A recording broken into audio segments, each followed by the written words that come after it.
Bienvenidos a El Mundo Ahora de France 24 en español. Les saluda Luis Méndez Urich y estaré con ustedes para ofrecerles detalles de lo que ha sido noticia en el mundo durante las últimas horas. A continuación, nuestros titulares.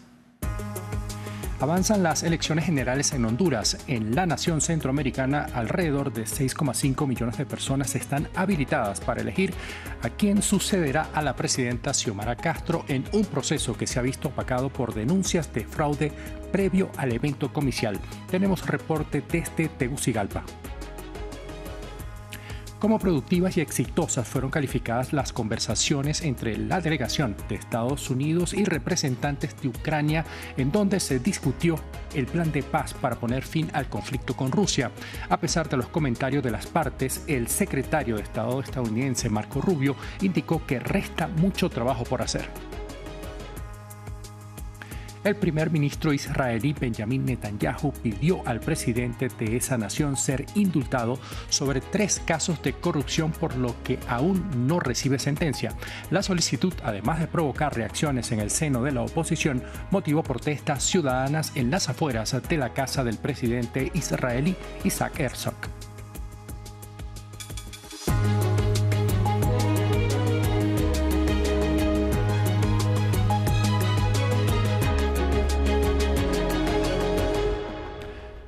Comenzamos en Honduras porque allí avanza el proceso electoral de carácter general.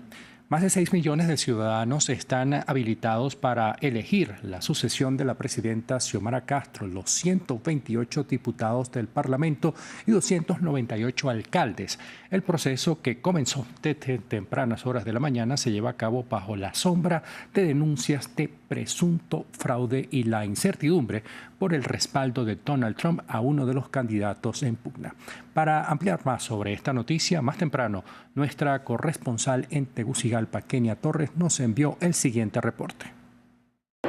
A medida avanzan las horas, centenares de hondureños siguen saliendo de forma masiva y pacífica a ejercer el sufragio en las elecciones generales de Honduras. Los centros de votación lucen como este, completamente abarrotados. También hay muchos observadores internacionales que vienen hasta estos centros de votación para ser partícipes de este proceso eleccionario. Han calificado lo que va hasta el momento de esta jornada como pacífica y una fiesta cívica. También 13 de los candidatos, según las encuestas, favoritos para ganar la presidencia de Honduras, ya ejercieron el sufragio. La primera en hacerlo fue la representante del Partido Libertad y Refundación, la abogada Rixi Moncada, quien antes de ejercer el sufragio ofreció una pequeña conferencia de prensa. Reiteró su rechazo a reconocer resultados preliminares en este proceso electoral. El segundo en ejercer el sufragio ha sido el representante del Partido Liberal, Salvador Narrala, quien instó a la población a seguir saliendo masivamente a votar y pidió a los miembros, a sus representantes en las mesas electorales, que se mantengan allí hasta el final del proceso. También ya ejerció el sufragio el representante del conservador Partido Nacional, Nasri Afura, quien hizo la fila con el resto de los ciudadanos. Además, pidió al resto de los candidatos que mantengan la cordura y esperen los resultados emanados del Consejo Nacional Electoral. En Florida culminó un encuentro donde participaron representantes de la administración de Donald Trump con enviados del gobierno ucraniano. En el centro del debate estuvo sobre la mesa el plan de paz que busca poner fin al conflicto desatado por la invasión de Rusia a Ucrania y que permita la estabilidad para la nación ucraniana. Las conversaciones fueron calificadas como productivas y exitosas por ambas partes, pero el secretario de Estado estadounidense Marco Rubio señaló que aún queda mucho trabajo por delante. Tuvimos otra sesión muy productiva, aprovechando los acontecimientos de esta semana en Ginebra. Como les dije esta mañana, nuestro objetivo es poner fin a la guerra, pero esto va más allá de poner fin a la guerra. No solo queremos que termine, también queremos ayudar a Ucrania a estar segura para siempre, para que nunca más se enfrente a una invasión. Y lo que es igual de importante, queremos que entren en una era de verdadera prosperidad.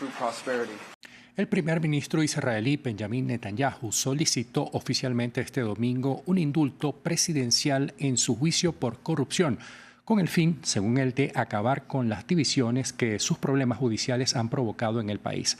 La oposición israelí pide al presidente Isaac Herzog que no conceda el indulto sin un reconocimiento de culpabilidad y también piden el retiro de Netanyahu de la vida política. Por su parte, decenas de ciudadanos se manifestaron en las inmediaciones de la Casa Presidencial para presionar a Herzog para que desestime el indulto. Veamos más en el siguiente informe. Él afirma que es una cuestión de interés público. Benjamin Netanyahu ha presentado una solicitud de indulto presidencial. El primer ministro israelí se enfrenta a la justicia en varios casos por presunta corrupción, acusaciones que salpican su mandato desde hace casi 6 años y que, según dice, solo contribuyen a dividir a la sociedad israelí. Es la realidad diplomática y de seguridad, el interés nacional, la que lo exige. La continuación de este juicio nos destroza por dentro, aumenta las divisiones y la profundiza. Estoy convencido, como muchos otros en el país, de que el fin inmediato del juicio contribuiría en gran medida a calmar los ánimos y promover una amplia reconciliación. En una carta de 111 páginas enviada al presidente Isaac Herzog, sus abogados explican que el juicio en curso requiere varios testimonios por semana, lo que impediría al primer ministro dedicar todo su tiempo al Estado de Israel. El presidente Herzog había sugerido en septiembre que estaba considerando tal indulto y ahora promete examinar la solicitud con responsabilidad y seriedad. Pero para la oposición, una amnistía sin condiciones no es deseable. Me dirijo ahora al presidente Herzog. No puede conceder el indulto a Netanyahu sin un reconocimiento de culpabilidad, una expresión de arrepentimiento y una retirada inmediata de la vida política. Sin embargo, después de más de 18 años en el poder, Benjamin Netanyahu no tiene esta intención. Ya ha anunciado su candidatura a las próximas elecciones legislativas de 2026. En Gaza, las lluvias han convertido el territorio en una zona llena de refugios mojados y tiendas de campaña desmontadas, mientras el 80% de la población sobrevive en estas carpas o entre los escombros de los edificios. Las agencias humanitarias de la ONU alertan sobre el rápido deterioro de las condiciones de vida en estos lugares, inadecuados para las temperaturas que continúan en descenso. Se trata del tercer invierno desde el inicio de la guerra. Ampliamos en el siguiente informe.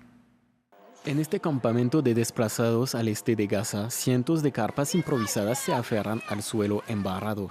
Bajo estas lonas demasiado finas, familias enteras intentan sobrevivir, entre ellas May Asuna y sus 4 hijos. El invierno pasado mi hija murió de frío. Ni siquiera tenía una carpa, ni el material necesario para fabricar una. No pude salvarla. Este año el clima es aún más duro y tengo mucho miedo de que vuelva a ocurrir lo mismo y de perder a otro de mis hijos por el frío que estamos pasando.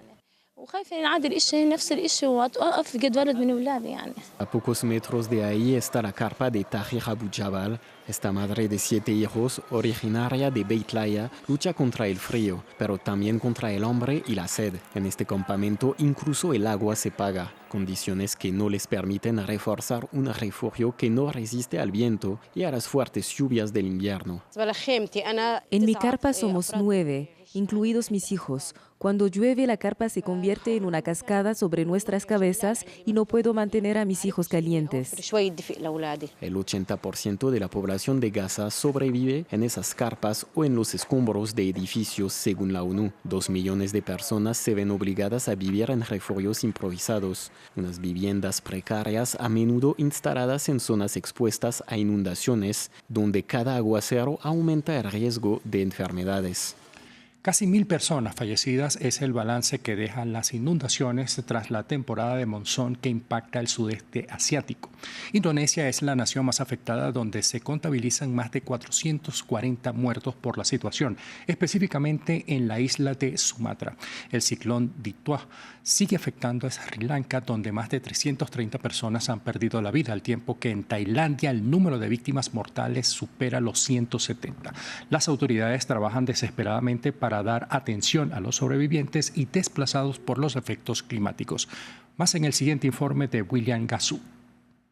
En la localidad de Pidie Jaya, en la isla de Sumatra, las huellas de las inundaciones son visibles. Las calles están cubiertas de lodo, los vehículos quedan atascados y las viviendas están dañadas. Las lluvias de una intensidad excepcional cobraron cientos de vidas. Algunos habitantes volvieron para inspeccionar los daños y empezar las labores de limpieza. Muchos de ellos han perdido todo en la tragedia. El agua arrastró todo, lo vi con mis propios ojos. No sabíamos qué hacer, hemos abandonado todo, hemos huido con lo puesto como único equipaje. No tuvimos tiempo de llevarnos nada.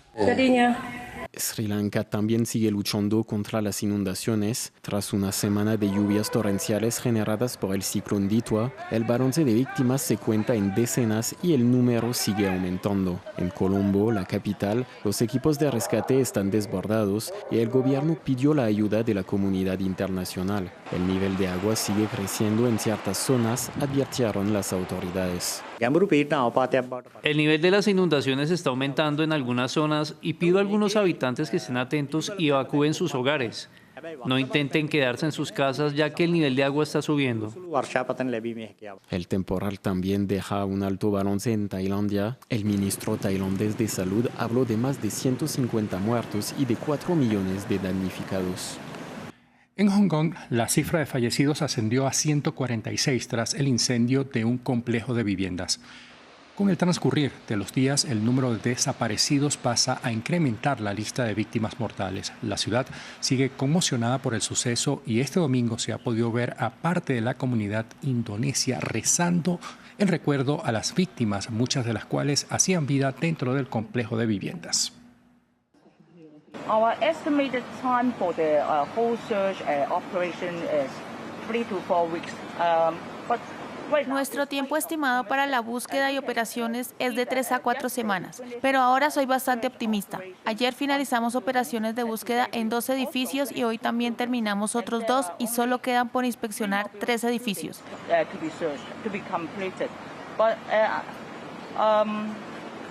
Estos son los más difíciles, así que debo ser prudente y no acortar estos tiempos estimados. Seguirá siendo de 3 a 4 semanas.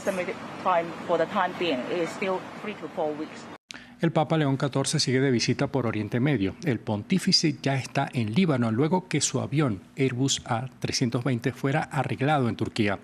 El Líbano es el país con mayor número de cristianos en Oriente Medio y se espera que allí el Papa haga un llamado a la paz y al diálogo en medio de los ataques israelíes contra el sur de esa nación. El país recibe con los brazos abiertos al líder de la Iglesia Católica. Nos cuenta más nuestra corresponsal en Beirut, Ethel Bonet. Desde el aeropuerto de Beirut, el Papa León XIV empieza una visita de 3 días que el país recibe como un momento excepcional. Su llegada ha congregado a autoridades, representantes de todas las confesiones y a cientos de fieles que ven en este viaje un mensaje dirigido a todo el Líbano y no solo a los cristianos. El Papa llega a un país que, pese a sus heridas, la migración masiva de jóvenes, la incertidumbre económica y las tensiones en las fronteras, sigue siendo uno de los últimos lugares de Medio Oriente donde cristianos y musulmanes conviven cada día. Aquí iglesias, mezquitas comparten espacio y historia. A diferencia de Turquía, donde acaba de visitar, y la presencia cristiana es sobre todo histórica, en Líbano todavía se encuentran todos los elementos de una comunidad viva, especialmente la maronita. Los cristianos, alrededor de 1/3 de la población de unos 6 millones, mantienen una presencia visible. A lo largo de su agenda, el Papa insistirá en la importancia del diálogo. Esta tarde se reunirá con líderes políticos, religiosos, para pedir que la negociación prevalezca sobre la parálisis y la sociedad civil no quede atrapada entre tensiones internas y amenazas regionales. También visitará el puerto de Beirut para recordar a las víctimas de la explosión de 2020, símbolo de sufrimiento y resiliencia. Y el martes celebrará una gran misa frente al mar, donde se esperan decenas de miles de personas. Su visita, que no pretende resolver la crisis del Líbano, pero sí ofrecer un mensaje que el destino del país no pertenece a una sola comunidad, sino al conjunto de su mosaico religioso. Y recuerde que cada una de estas noticias usted la puede ampliar en nuestra página web France 24 en español. Ahí conocerá al detalle todos los pormenores de cada una de las informaciones que le dimos a lo largo de esta emisión. Así despedimos. Continúen con más de la programación de France 24 en español.